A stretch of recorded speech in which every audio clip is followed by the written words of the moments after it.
So hello, everyone. Thank you so much for joining us this afternoon. There are so many great events happening today, and I feel very fortunate that you've chosen to spend a bit of your afternoon with us. My name is Megan Cole, and I'm the Director of Programming and Communications for the BC and Yukon Book Prizes. And this event is being offered in partnership with Word Vancouver and the BC and Yukon Book Prizes. And today's discussion is, it highlights two of the amazing books that are finalists for the 2022 Ethel Wilson Fiction Prize. And this year's shortlist included Astra by Cedar Bowers, Victoria Sees It by Carrie Jenkins, Monster Child by Rahela Nayebzadah, We Want What We Want by Alex Olin, and The Book of Form and Emptiness by Ruth Ozeki. And last night we actually had our gala, so the winner was announced, and it was The Book of Form and Emptiness by Ruth Ozeki. But what we're trying to do now with the book prizes is, of course, there can only be one winner. This is one of the flaws of book prizes. But we really try to celebrate all of the finalist books throughout the year, which is why we do events like this. And both Carrie and Rahela have been on our podcast, which comes out weekly as well. And so we try to include all of the finalists so we have a chance to promote all the amazing books that are being put on the short lists every year. So I'm just going to take a moment to remind you to visit the Iron Dog Books table. Rahela's book is available at the All Lit Up table, and you can inquire at Iron Dog Books to order Carrie's book, Victoria Sees It, as well. And also, if you have time, don't forget to check out the silent auction at wordvancouver.com. I also want to acknowledge that this festival takes place on the unceded homelands of the Musqueam, Squamish, and Tsleil-Waututh people. I'd like to extend my sincere gratitude to these nations and the many other Indigenous communities who spent centuries caring for and protecting these lands that we now call British Columbia. As we celebrate the power of stories to transform, to teach, and to inspire, we encourage you to take time to listen and learn the stories and the history of the places that you call home. I also want to take a moment to thank our generous donors and sponsors. It's a long list, so bear with me. We would like to give a special thanks, of course, to SFU and the Writer Studio for this wonderful space and their continued generous support of Word Vancouver. We also want to thank the Canada Arts Council, the Canada Book Fund, the Canada Heritage Fund, the Canada Periodical Fund, the BC Arts Council, BC Gaming, Creative BC, the City of Vancouver, DBVIA, the Josef Wask Family Foundation, the Hamber Foundation, the BC and Yukon Book Prizes, the Asian Canadian Writers Workshop, CWILL, Pace and Associates, the Crime Writers Association, the Federation of BC Writers, the Surrey Library, the Vancouver Public Library, the League of Canadian Poets, the Writers Union of Canada, the Vines Festival, and many more. For a full list of all of the partners, please visit the Word Vancouver website. And of course, without all of you and you at home watching, this free festival could not happen. If you haven't already, please consider making a donation via the Word Vancouver website. All right, so now we get to dive in here, and I'm going to introduce each of our authors one at a time, and then invite them to read. So we are going to start with Carrie Jenkins. Carrie is an award-winning philosopher and writer. She is the Canada Research Chair in Philosophy at the University of British Columbia and holds a PhD from Trinity College, Cambridge, and an MFA in Creative Writing from the University of British Columbia. She is the author of What Love Is and What It Could Be, Uninvited, Talking Back to Plato, and Victoria Sees It, which was a finalist for the 2022 Ethel Wilson Fiction Prize. Carrie, would you read something for us? Sure, thanks so much. I'm going to read a little part from the beginning of chapter 4, and Victoria, the main character at this point, has just arrived in Cambridge, the University of Cambridge, and Victoria has very few friends, people in her life, and she's just made a friend called Deb. That first Cambridge winter, there was a constant nip of wind chill. It was as if the city itself were animated by it, the whole place breathing cold air from the northeast, fresh and full of spirit. Deb and I would let ourselves be blown across the river to lectures like a couple of paper chain dolls, conjoined at hands and feet. Then afterwards, we'd link our thick coated arms to walk back to the college at a 45-degree angle. Or we'd stand together, wiggling our bottoms in parallel, our mouths gaping in wide open O's towards the wind, saying we were fish wind socks. I could really feel the rushing channel of cold air pass right through me as we stood there performing this invaluable service for passers-by. We were vessels with a purpose. We meant something. The other students hurried past. Most of them pointedly ignored us, but some looked at us like we were crazy. A few of the women snickered into gloved hands and whispered to each other, bending their heads close. It didn't matter that nobody else understood what we were doing. We made sense for each other, for ourselves, and that was enough. More than enough. It was joyous. When we stepped out into the windy streets and cars beeped their aggressive horns at us for daring to be there, Deb would slowly give them the middle finger, sometimes using her other hand in a winding motion to crank up the bird. She could do it without even looking round. She just kept right on walking. When men revved their engines at us for attention, she would hold her hands flat above her head and tap on it while blowing a huge raspberry like the French knight on the battlements in Monty Python and the Holy Grail. You know, the guy who tells King Arthur they won't go questing for the Grail because they've already got one. If the revving continued, she would start yelling, "Fetche la vache." I started to copy these performances of hers, and slowly we synchronized our routines until we could perform them with dance-like perfection. As if by mirroring each other, we might deflect the rest of the world, turn its evil gaze back on itself. One night I dreamed that Deb and I were really windsocks. We were floating, far above the ground in a cold, thick fog that swirled and eddied all around us. At first I was afraid because I couldn't see anything through the fog. But then it was okay because I could see Deb and I could hear that she was laughing. Her body was a pink tube flapping in the wind, vibrant against the emptiness. I looked at my own body, and it was flapping like hers, but mine was gray like the background. As I watched, it began to fade into the fog. Then the wind dropped, and everything slowed down. Eventually, we were both silent and motionless. Deb remained as bright and complete as ever, just frozen.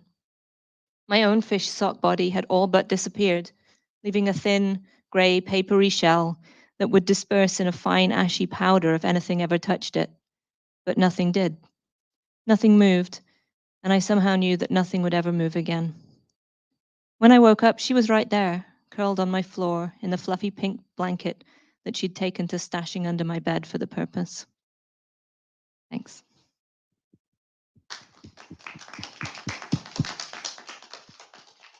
Thank you, Carrie. Next, it's my pleasure to introduce Rahela. A mother of two, Rahela Nayebzadah holds a PhD in the Faculty of Education from the University of British Columbia. Her novel, Monster Child, published by Wolsak and Wynn, was a finalist for the 2022 Ethel Wilson Fiction Prize and the Roderick Haig Brown Regional Prize. Her autobiographical novel, Jigire Ma, I'm sorry, I should have asked for the pronunciation before, was based on her family's migration to Canada from Afghanistan. Rahela, would you read for us?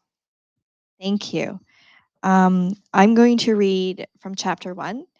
It's told from the perspective of Bay, 13-year-old girl, and they're just getting ready to go to a farm to slaughter an animal for a big invitation that's supposed to happen.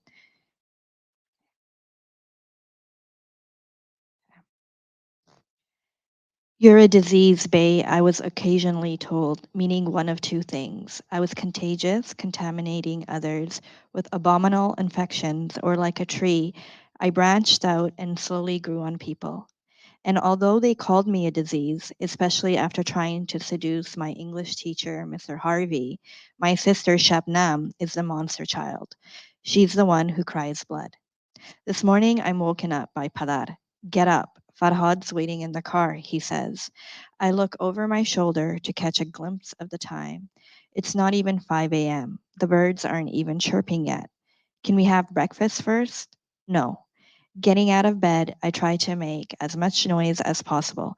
If I have to wake up this early on a Prodi day to see animals slaughtered for Maudar's mehmani, then so does Shabnam. I lift my torso and legs up in the air and let them fall down hard.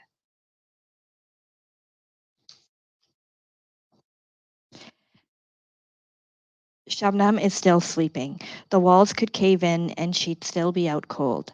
I wish I looked as serene when sleeping. Despite her bloody tears, Shabnam sleeps with a faint smile, mouth closed, and her hair neatly in place. I, on the other hand, sleep with my head buried in my pillow, my hair disheveled, and my mouth wide open. Some mornings I wake up with a stiff jaw. I grab a sweater from Shabnam's dresser and head out. But first I make sure to kick the door loud and clear before dragging myself down the stairs. Maudad is on her knees, scrubbing the kitchen tiles. Why isn't she up yet? She asks Padar, upset that Shabnam isn't behind me. She was up all night studying, Padar says. I was up later. I even woke up with a headache. You don't see me in bed, Maudad says. Alif, however, is all set, ready to go. Dressed in a bandana, camouflage pants, vegan boots, and a shoulder bag filled with pocket knives he purchased after becoming a butcher at Kaka Farhad's Bismillah Halal market, my twat of a brother makes it no secret that he looks forward to our monthly excursions. Hunter by day, butcher by night, he tells me. You look stupid. Not as stupid as you, he says. Get moving, Padar says, as a horn honks outside.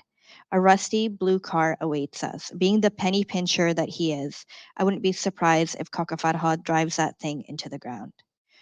You trying to wake up the entire neighborhood? Padar says to his brother. Padar slams the passenger door shut. Salam to you too, Karim, Kaka Farhad says. It's not like you get along with any of your neighbors anyway. All these years, I don't think I've ever seen the two have a civil conversation. Our cousin Amir scoots to the middle of the back seat, leaving Alif and me no other choice but to sit on either side of him.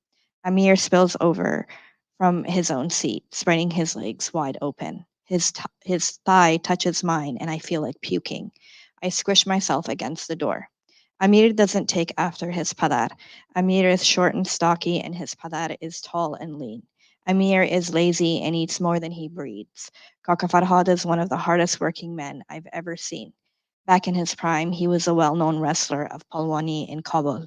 To this day, his medals and awards are polished and displayed in his home. He was known for his impeccable balance and brute force. At the end of every match, his clothes were torn to pieces. Without question, women came to see Kaka Farhad twist and turn his hips from side to side, wished it were their shoulders being pinned to the ground. But just because Kaka Farhad was handed the better frame and height, it didn't mean that the rest of him was better. His thinning hair is unkempt. He has a creased forehead and a weather-beaten face. His eyes are sunken and hidden under dark circles. Two flaring nostrils are apparent on his crooked nose. His teeth are yellow, chipped, and crooked, and his thin lips are buried under his facial hair. And he always stinks of cigarettes. The sun shines directly into my eyes. Driving to one of just 2 farms in all of British Columbia that practices the Islamic methods of slaughtering, one can imagine how daunting the essence of collective sweat can be, especially when Kaka Farhad refuses to roll down the windows. The air in the car smells like morning breath and armpits. Amir in particular has a peculiar body odor. He smells like korma sabzi. Not even the pine tree shaped air freshener hanging from the rear view mirror can fend off the smell. I'm not the only one irritated by the silence. Kaka Farhad gives in and plays Rauza. Luckily, I brought my Discman with me, so I don't have to listen to a bunch of men who sound like cats in heat. I slowly drift into sleep, and Alef nudges me. Nice try. I'm not letting you sleep your way out of this. Finally, Kaka Farhad pulls into a parking lot at Mustafa's farm. It's a 2-hour drive from our rundown neighborhood of crooks, stoners, and illegals. I step out of the car and catch a whiff of fresh air at last. The sun is still blazing hot. My throat is dry. I lick the roof of my mouth. Mustafa, dressed like he's about to attend a golf tournament, steps out of his mansion. He greets Kaka Farhad but not Palar. Salam Biadar John, why don't you come inside and join us for tea? My wife just finished baking naan. Because the other halal farm is located in all white Fort Nelson, Mustafa knows he can get away with being a dick. Thank you. Thank you.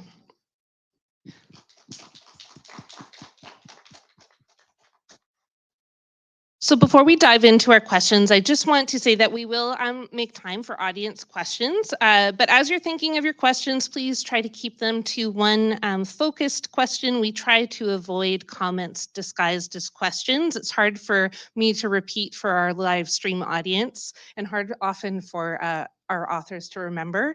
And also try to please let kindness and genuine curiosity guide you as you're coming up with your questions.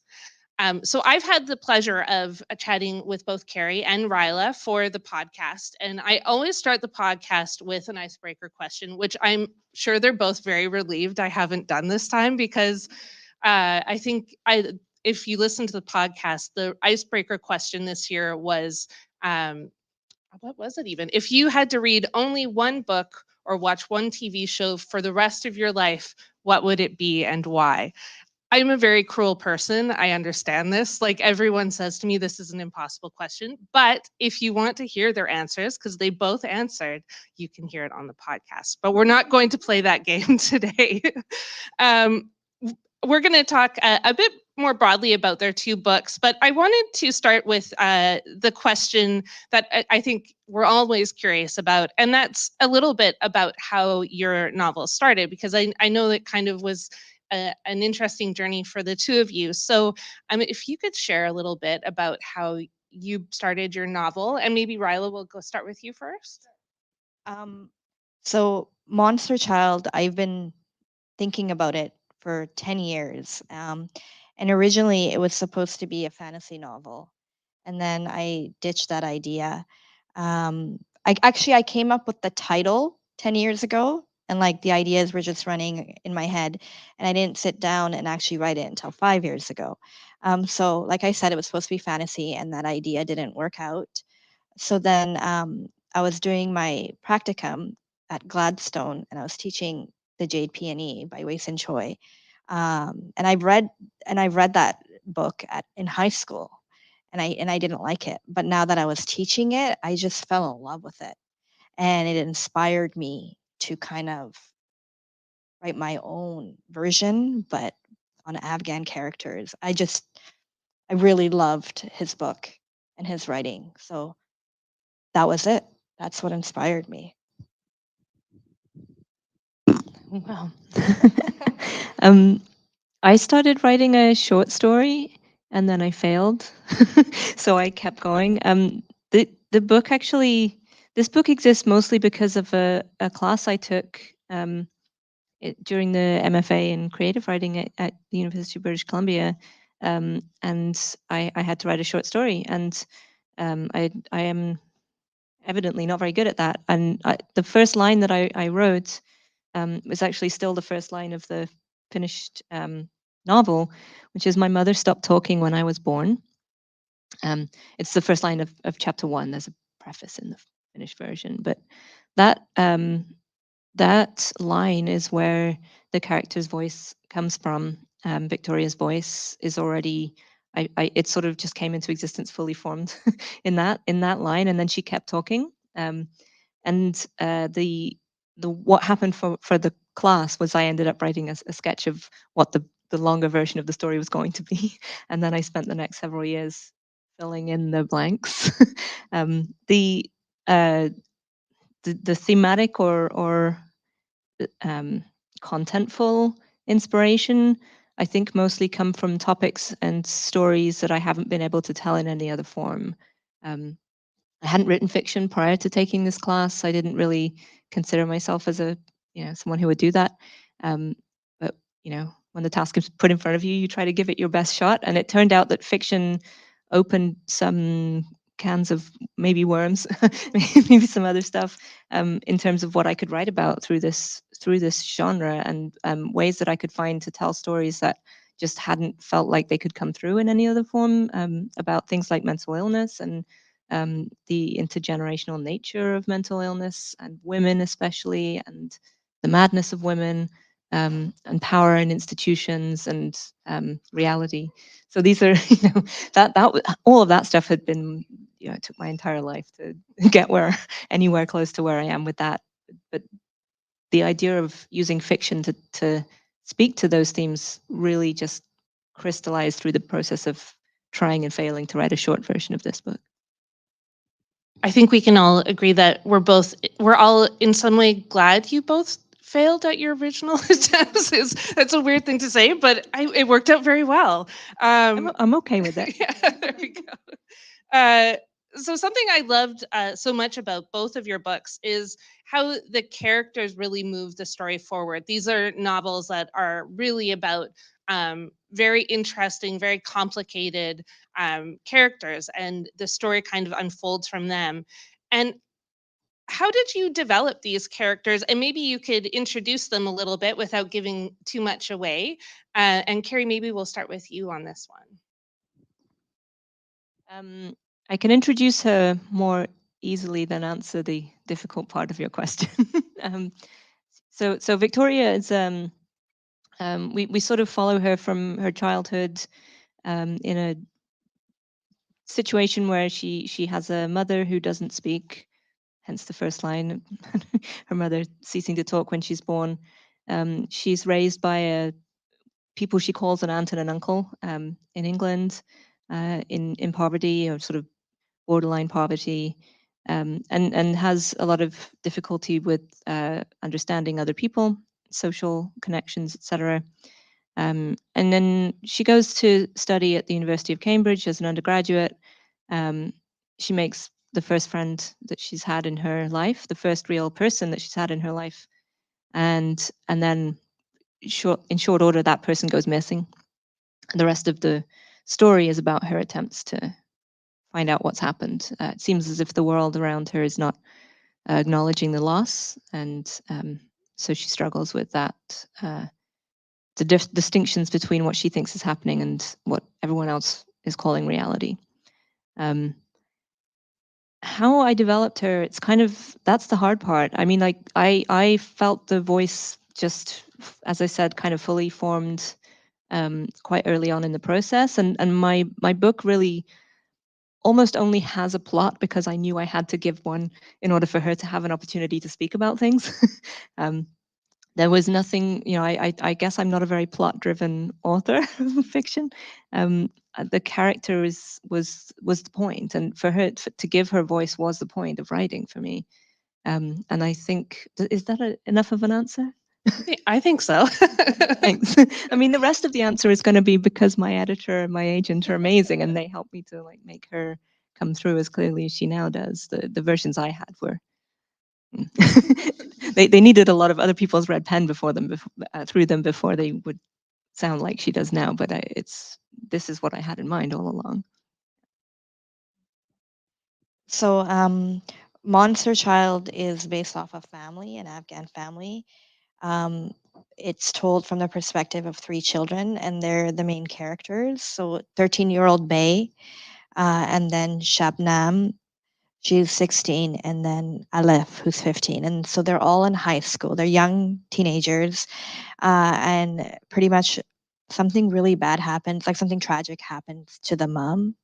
And then that's where all the family secrets kind of unfold. And Bay, she's, I don't want to say your typical, I guess your typical little teenager girl who's just kind of a tomboy. She looks up to her brother and she's always trying to impress him. She curses a lot. She likes to do a lot of inappropriate things at school to get attention.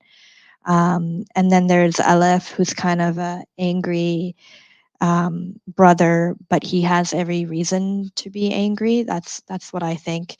And he's also very broken in a way, without making him sound like a weak character. And he's my favorite character too. So he finds out this really big secret about him, and he's got a lot of cultural pressures he has to worry about what's going to happen to their family restaurant, and his sisters are kind of his responsibility, being like the only son. And then there's Shabnam, who cries blood.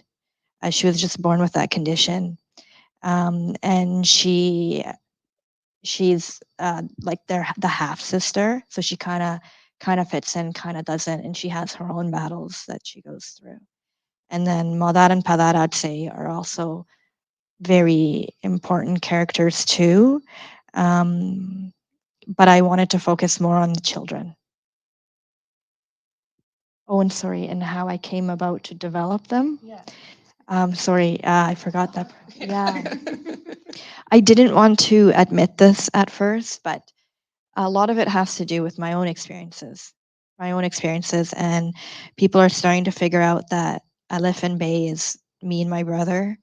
And in the beginning, I used to deny it, but there's no more denying it. So I put a lot of my own family experiences, my own experiences, and just being in the Afghan community and hearing stories. That's how I came about. And even Shabnam too, even though she cries blood, there's a little bit of me in her. There's a little bit of me in all the characters. Thank you. Thank you. Let's stick with the characters of your books for a little bit longer. You just mentioned that you have a favorite character, but what aspects of your characters were the hardest for you to write? And maybe Rahela, if you want to start. So Bay, and I'm not giving anything away because it says this in the back. Bay is a 13-year-old and she gets sexually assaulted by her cousin. So writing about that, writing about a 13-year-old girl getting sexually assaulted, no one wants to read that. So I've had a lot of people, a lot of reviewers who said, I couldn't finish it. I'm sorry, I don't mean to offend you, but triggered stuff. And so that was very hard to write. And also because it's based on 3 children, I didn't want people to be like, oh, this is YA, because it's not. I wrote for like an adult, like the adult market. And at the same time, Shabnam, she cries blood. And that's not real. That there's some aspects of, fantasy in it. And how do you make that believable? Who's going to believe that this girl can cry like so much blood? Like she can pretty much flood her surroundings with her tears. So how do you make that realistic? And so that's what I struggled with a lot. And also just representation of my Afghan community. That was also because there's domestic abuse, there's all that stuff in there. You have to be very careful that I'm not reinforcing any stereotypes. So yeah, I don't think I have anything more to add. If something comes up. Yeah. That's I couldn't do that. Any of those things. I have to say this one thing. I have once cried blood. I my my doctor said it's like when you have a nosebleed and then it kind of comes out of the tear ducts, because I was freaked out. I went to see my doctor right away. So I just couldn't resist telling you this while I have you here. But I did not flood my surroundings. I'm glad you're okay. It was fine. It's literally like a nosebleed, and because everything's connected in there, it can appear as tears if you're laying down. So, yeah, there you go. Wait, what was the question? The most difficult parts to write.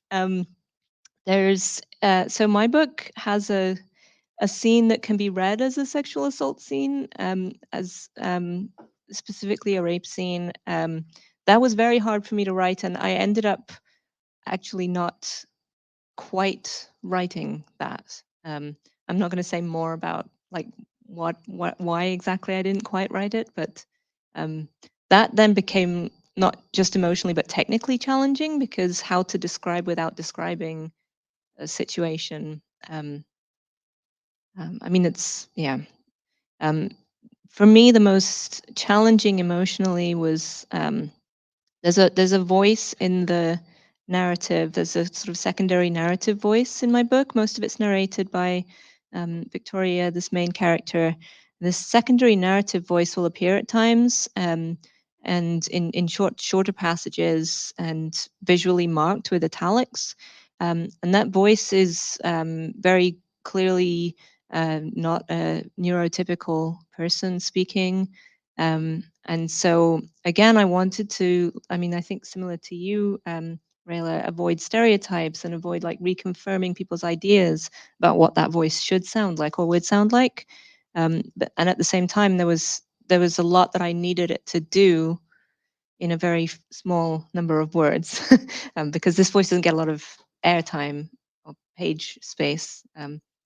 And so I found myself really struggling with those passages, almost like poetry, because every single word in there had to be so carefully kind of raked over for whether it was doing things I did not want this narrative voice to do. Those for me were the worst parts, most challenging parts. Something, if you've read these two books, or when you read these two books, you will notice is that the settings are also very important to the stories. Settings are important to all stories, of course, but it was something I really picked up on when I was reading the two novels. And of course, Rahela's book is a finalist for the fiction prize, but it was also a finalist for the regional prize, which is interesting as well, because that prize is specific for the enjoyment and greater understanding of BC and Yukon. So there was something that the jurors saw in Monster Child in the setting that spoke to that prize.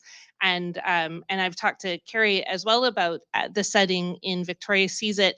But I would love to hear you talk about the settings for these books and how you approach the settings, and why it was important for your books, Carrie, for yours to be set in Cambridge, but also for you, Rahela, as well. And maybe Carrie, if you want to start. Sure, I can talk about that. So I think maybe like you, Rahela, I use a lot of my own life and experience to just give my story shape. A lot of I'm not very good at making up plots, so a lot of the plots are just things that I've seen happen. Cambridge, the University of Cambridge and the city of Cambridge in England, I know very well because I studied there myself for 7, 8 years. And so in a sense, it makes it easy if you just let your character follow you around and borrow bits of your life. But there was something about the place that as soon as I started writing the events happening there, I realized it had this amazing combination of being very, very old, buildings that are literally hundreds of years of crumbling stone, and very unchanging in certain respects. And that I see as a kind of physical manifestation of a just vast amount of institutional power that has accumulated there over the centuries and is now quite stifling to anyone caught up in its influence. So it becomes this sort of almost like a really twisted, scary Harry Potter sort of setting where it's beautiful old buildings, incredibly complicated, arcane traditions happening. Like people going around speaking Latin and wearing their robes, and the big paintings on the walls of these, monarchs and dignitaries from the past kind of just looming over you all the time, like ornate woodwork and gold everywhere. And then into that, you get these people thrown, these like 17, 18-year-olds who are showing up to study something and they're just because they're good at their schoolwork, right? They're not from that world. And Victoria is certainly not from that world. She doesn't come from money. She doesn't come from privilege. She shows up and she becomes this, she's just completely overwhelmed by what she gets into there. And without giving too much away, a lot of the story then uses the Cambridge as an institution itself to symbolize the way that power enforces its grip on reality and on the dominant narratives about what's happening, and how that stifles any other possibilities for storytelling, for reality when it doesn't conform to what is being imposed. So it becomes sort of just it's like a little horror movie setting in which all of these things can bubble over and boil together and become icky and goopy, and that's where the characters in the story really start to form. So setting for me was very important. Like the homes that they live in. Like when I first moved, okay, I grew up in Alberta, and then we moved to Vancouver. And when we lived in Vancouver, we moved so much, and the homes that we lived in is exactly like I tried to make sure that the Afshars lived in the same home with the same neighborhood, and they open up a family restaurant, and that restaurant was our family restaurant. I don't know if many of you have heard of the restaurant East is East or Chai. So my uncle owns that. Before the one on Main Street, before it became Silk and Spice or whatever it's called now, it used to be the Silk Road Cafe.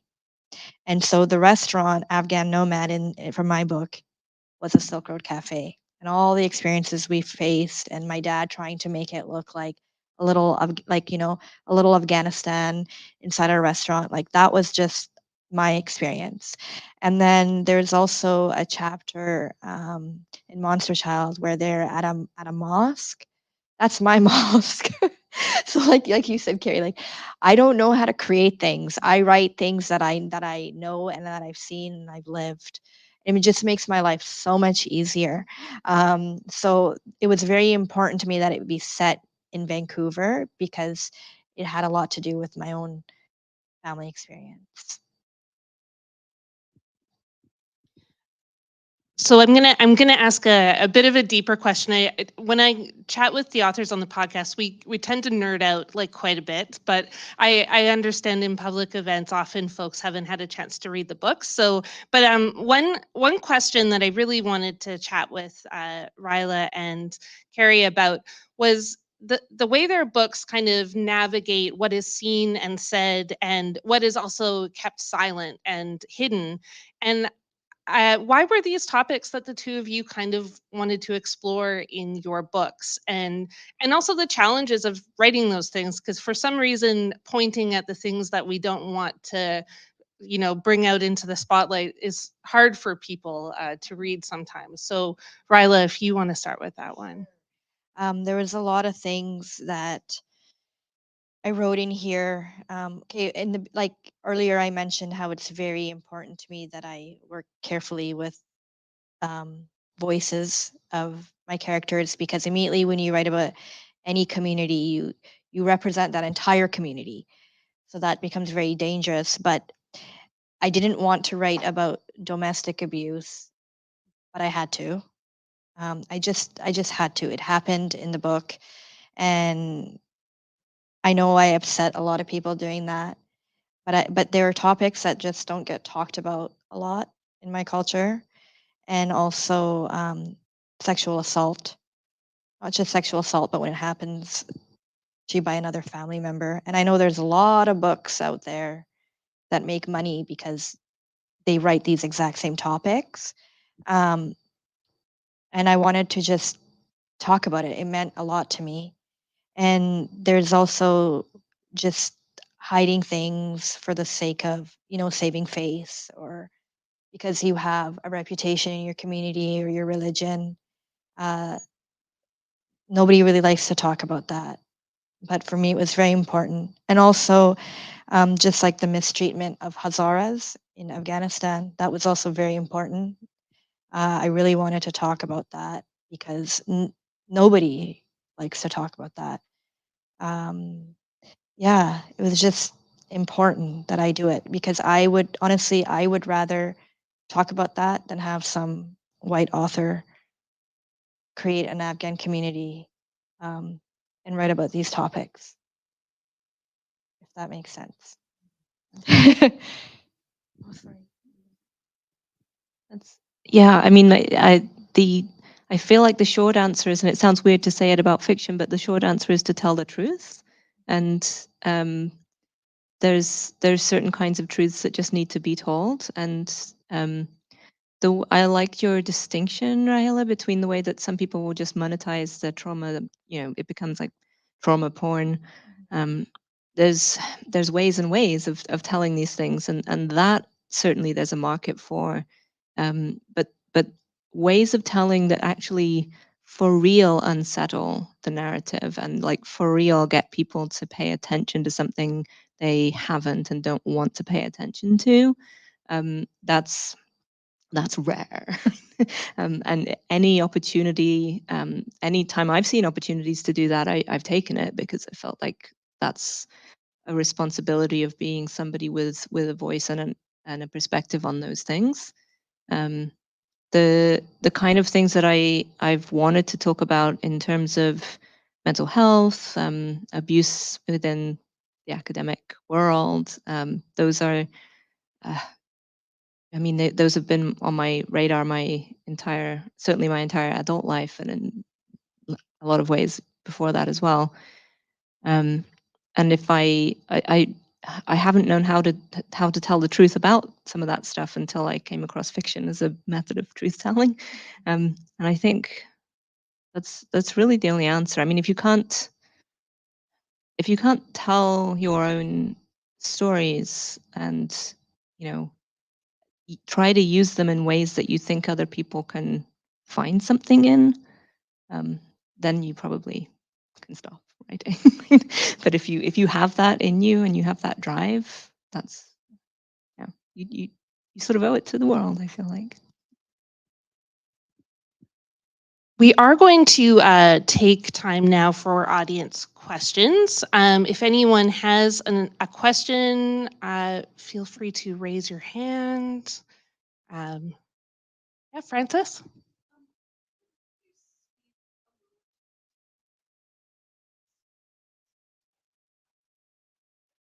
I'm just going to repeat the question for our live stream before you two answer. So the question was if Carrie and Rahela could speak to the titles of their books and how those came to be. So Carrie, maybe because you have the microphone, if you want to go. Oh yeah, we'll minimize the passing the mic.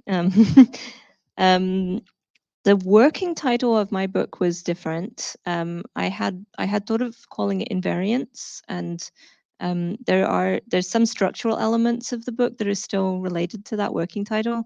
So I was thinking about invariants in a mathematical and a topological sense, as in things that have the same shape in some sense, and all of the headings of the 5 sections are based around that, things that have the same shape, even though you kind of squish them or move them, they're still the same.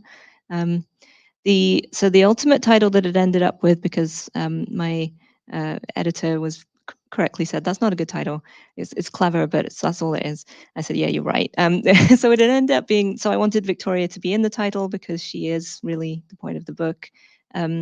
And the rest of it, I realized too late that it makes me say Victoria's Secret by accident a couple times. And now this is a fun fact that I love. But the idea behind Victoria Sees It was just we wanted Victoria to be in it. We wanted her to be doing something active as part of, you know, conveying that this is her doing something with her storytelling. And then seeing is seeing or not seeing. Various kinds of inability to see and blindness become sort of thematically woven throughout her story. So that was, I went with seeing as what it is that she's doing. So I've always been fascinated by what makes a monster, or how like society defines monsters. In Monster Child, like I already mentioned, it's told from the perspective of the 3 children, and they each see themselves as monsters, and they struggle with that. That's how I came up with the title.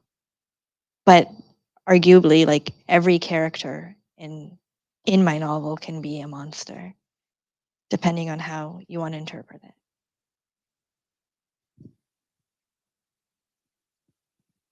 Any other audience questions?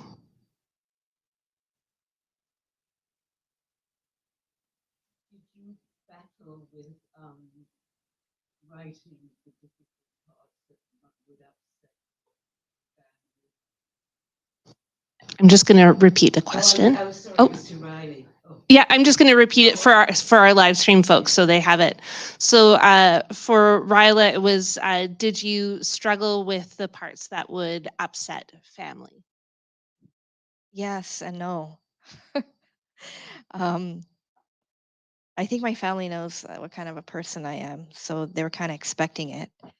And I've said this before too, but I think when it happens with age, and the older I'm becoming, the less I care about what. And I mean this in like the most gentle way. Like I love my family, I don't want to hurt them, but I just don't care anymore. Like I want to write what I want to write. I'm not here to please anyone. This is my way, and like you said, fiction is my only way to do it. So it was, and it wasn't at the same time. It felt very freeing too. Uh, my, well, they were like, oh, well, you know. Okay, my mom and dad can't read, but they just hear from people. And my siblings are just like, oh, you know, there are parts where you made the religion look a little too much or too scary, um and they asked me a lot, okay, like we know you wrote about us, and just I don't think they were very surprised. Um but they're okay, like we're talking to each other. And you know, we're a close family. But there's more to come. So there's more to come. So they know. They're ready. I forget who said the quote, whether it was like, I think it was Annie Dillard or Joan Didion, but one of them said like, if the people we know didn't want us to write badly about them, they should have behaved better. Which is like, I write creative nonfiction, so we like, this is our mantra in the community. But there is some truth to that, you know. Like, I think as soon as someone knows they've got a writer in the family, they should like, you know, oh, ew. Does anyone else have any questions? I see Francis again. Go ahead.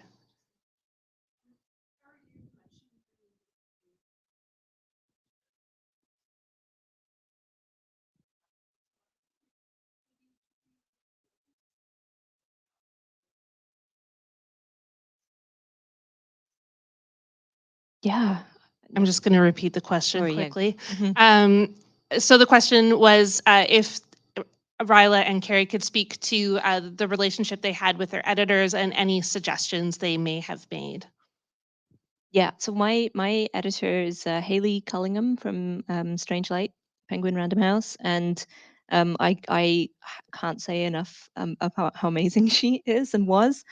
It was literally her belief in this story that brought it into existence in the first place. So that class that I mentioned taking, she was a fellow student in the class. We talked, and you know, so in these classes, you workshop each other's writing. And she said at the time, I like this, you know, at a time when I thought this was a throwaway exercise, you know, to try out some fiction. I thought I was mostly going to write just poetry and nonfiction, which is the other kinds of writing that I do.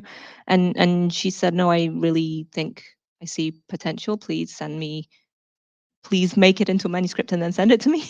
And it was because of her saying that I did.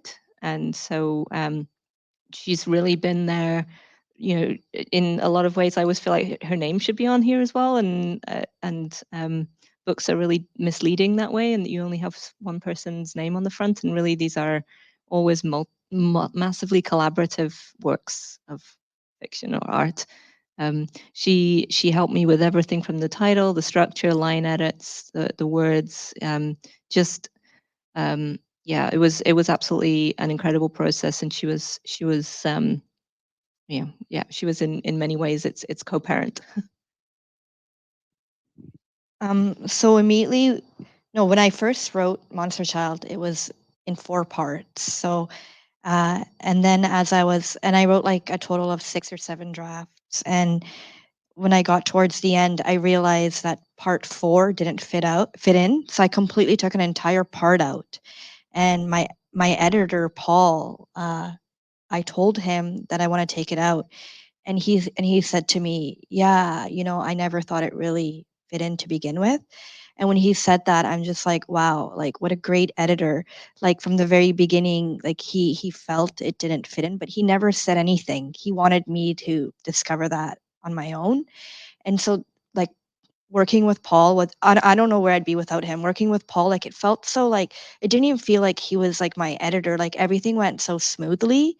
And he like the first draft he sent back to me, he just worked on chapter 1, and then he's like, okay, so now that you see my style like take over from here, but because he tried so hard to make sure that it was my voice and that I'd be happy with it, and I just really appreciated it. Like he was just, I love Paul. He's so amazing.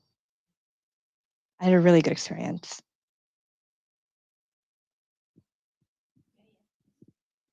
Yay, editors. Yeah. Any other audience questions? I see some deep thinking faces. Which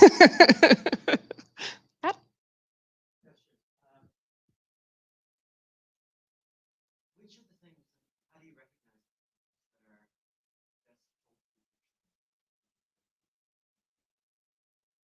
And I'm just going to repeat the question. So, which of the things are best told through fiction than other media? Because you've both written other projects, nonfiction projects as well. So, yeah, what fits a fiction project?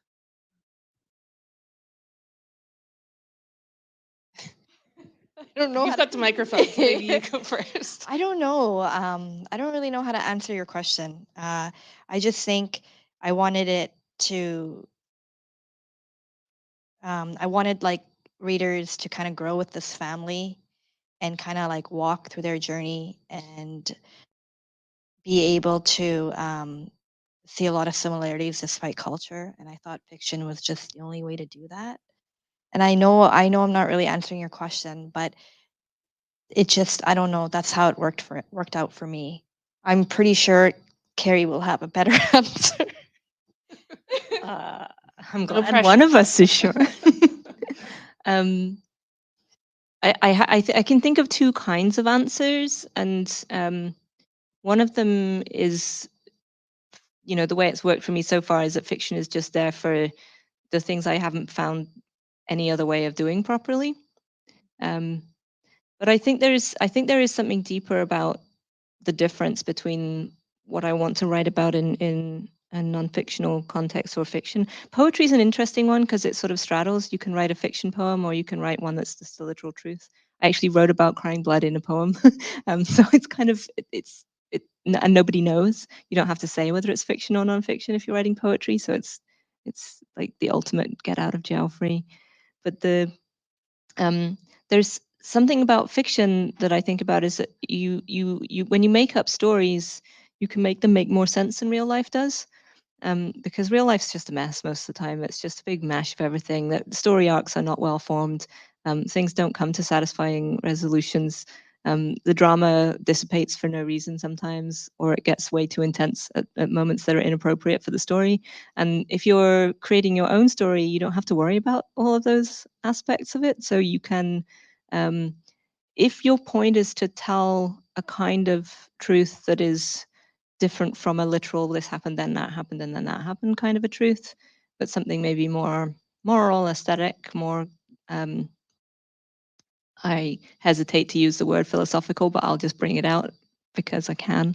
There are ways that you can use story more easily to convey those things if you're able to manipulate that story just however much you need or want to, and it becomes a vehicle for what you're trying to do. If you're stuck with reality, I feel like we should ask you this question too, Megan. If you're stuck with reality, there's only a limit. There's a limit to how much you can manipulate the story, right? I mean, as a nonfiction writer, you have to deal with that. I mean, we're still manipulating the story. Well, sure. There's some limits. Yeah. No. Yes, there are limits. I mean, yes, we're supposed to tell the truth, but I think, I mean, I write memoir and personal essays, and you're still selecting, you're carefully curating your real life to fit a story. So you're still manipulating the truth in a sense, because it's not the whole truth, it's the right truth for that story. I did see one more audience question before. Yes.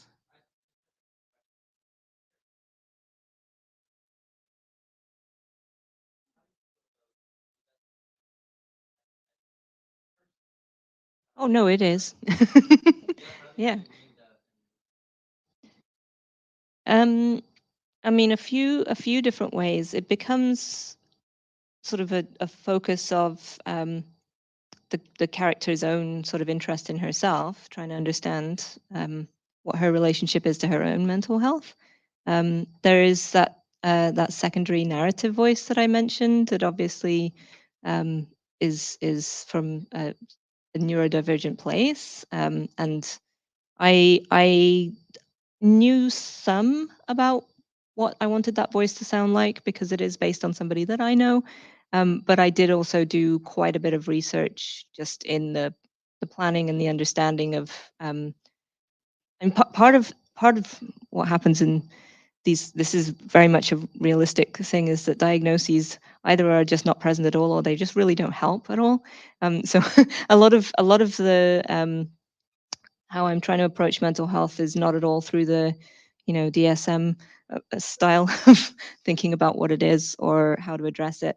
It was really important to me to write it from the perspective of someone who is themselves in the position of struggling with their own mental health, their own sense of reality, and to bring the readership with that person, not to give them any opportunities to get off the bus and say, "Oh, crazy talk." So I really wanted that transition to be something that people who maybe don't have that experience directly for themselves could follow and think about from a perspective that they just might not have had before. Yeah, am I answering the question?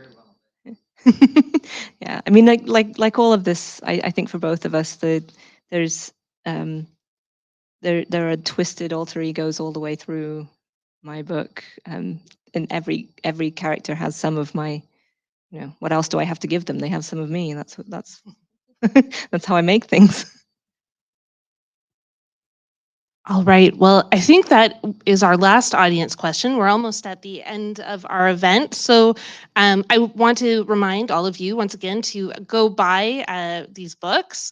Rahela's is at the All Lit Up table, and you can order a copy through Iron Dog Books of Victoria Sees It. And also, while you're buying books, make sure you buy all the books that were shortlisted for the BC and Yukon book prizes. I mean, I think it's only like 35 books or something, so no big deal. I want to thank all of the staff and volunteers for Word Vancouver for making this possible. And there are, of course, many other events happening today, so be sure to check those out at wordvancouver.com. And let's give our authors another round of applause. Thanks, Megan, too.